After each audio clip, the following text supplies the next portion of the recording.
E hoje a gente não fica de fora, não. Cara muito bravo, aceitou nosso convite aqui, abrilhantando a nossa mesa. A gente está trazendo Ian Ungiara, ele é advogado, empreendedor social. Ele já passou por um monte de empresa que com certeza você já ouviu falar, como Ambev, a Heineken, Nubank. Ele montou o Instituto Black Office, que a gente vai falar bastante disso aqui também. Ele tem foco em educação, empregabilidade. E ele é conselheiro do Pacto Global da ONU, né? Tem os 17 pactos, a gente vai falar até 17 acordos globais. A gente vai falar disso um pouquinho também aqui. E é um fellowship pela Kellogg University.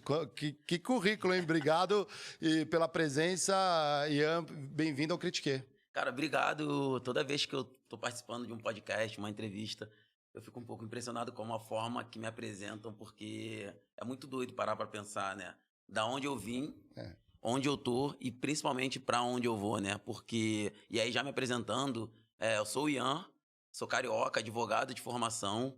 E é muito louco quando você olha para minha trajetória, e aí a gente vai passar aqui por diversidade, por inclusão, a gente vai falar sobre ESG, a gente vai falar sobre um ponto muito importante, que é a equidade, olhando sobre todas as perspectivas, a gente vai falar um pouco sobre interseccionalidade, mas quando eu olho para minha trajetória, se você parar para pensar, cara, costumo dizer que eu ando com um alvo nas minhas costas, né? Porque eu sou um homem preto, hoje o homem preto é o que mais morre pela polícia. Eu nasci no Rio de Janeiro, já morei em vários lugares do Rio de Janeiro, e um desses lugares que eu já morei é o Complexo da Maré, especificamente na Vila do Pinheiro. Então, minha mãe, com menos de 30 anos, ela já tinha 4 filhos. E agora você imagina uma mulher preta, na década de 90, com 4 filhos, sem condição nenhuma, vivendo em situação de vulnerabilidade social e não tendo condições de criar seus filhos. Com 12 anos, eu começo a trabalhar. Eu era essas crianças que vendia bala no sinal. Então, eu vendia bala, jornal, eu vendia refrigerante. Eu costumo dizer que foi meu primeiro empreendimento. Então, a gente vendia realmente muita coisa. Eu e meu irmão mais velho, mas não era simplesmente porque a gente queria, né? Acho que a gente sentiu a necessidade muito cedo de entender a importância de você voltar para casa e poder ajudar. Com 14 anos, a minha mãe fica doente. E foi o momento em que eu fui morar com a minha avó. A minha avó, ela morava numa parte do Rio de Janeiro, que é na zona sul do Rio de Janeiro, que é na Glória. A gente morava num quarto com banheiro, eu e minha avó. E quando minha mãe melhorou, eu tomei uma decisão muito difícil, muito ruim, inclusive, de não voltar a morar com a minha mãe.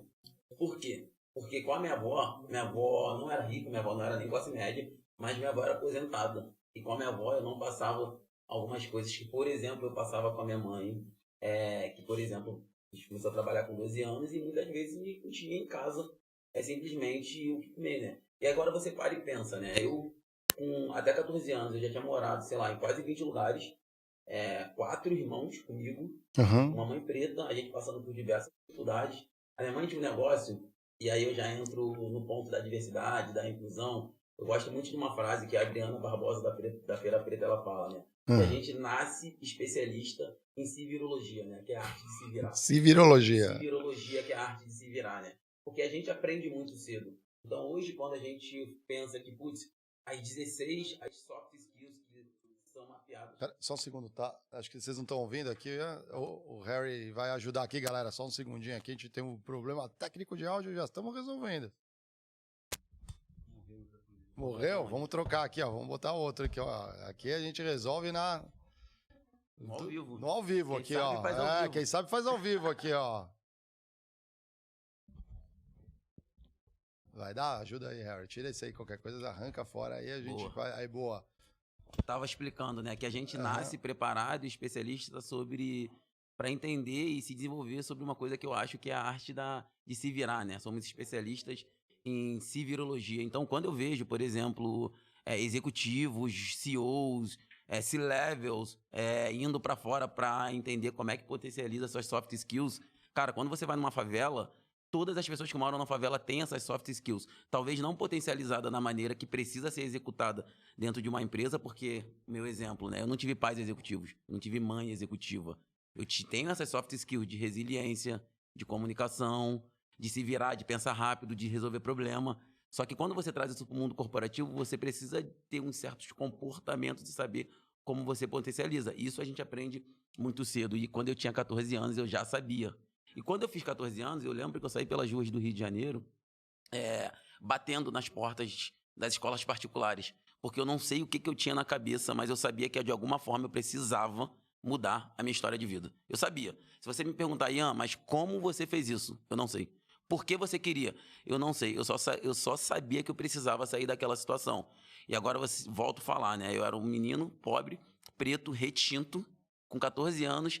Você imagina batendo na porta de um colégio particular, num PH da vida, Cara, primeiro que achavam que eu ia roubar. E segundo que a probabilidade de me darem uma bolsa era muito pequena.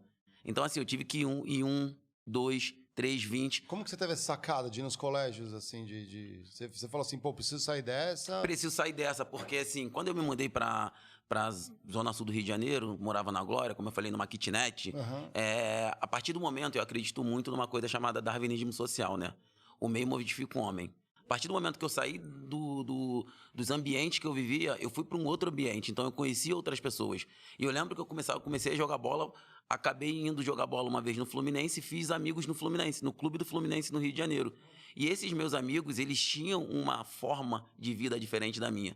Então, eu reparei que eles estudavam em colégio particular. Eu reparei que eles tinham coisas que eu não tinha. E eu falei, cara, eu preciso ter isso. Então, eu meio que falei, putz, se eles estão aqui, eu também consigo estar. Mas como é que eu vou estar se eu não tenho dinheiro? Então, eu comecei eu por mim mesmo, até para poder me incluir dentro daquele ambiente, estar dentro daquele ambiente. E aí, eu comecei a pedir bolsa nas escolas, consegui bolsa em uma, depois consegui em outra.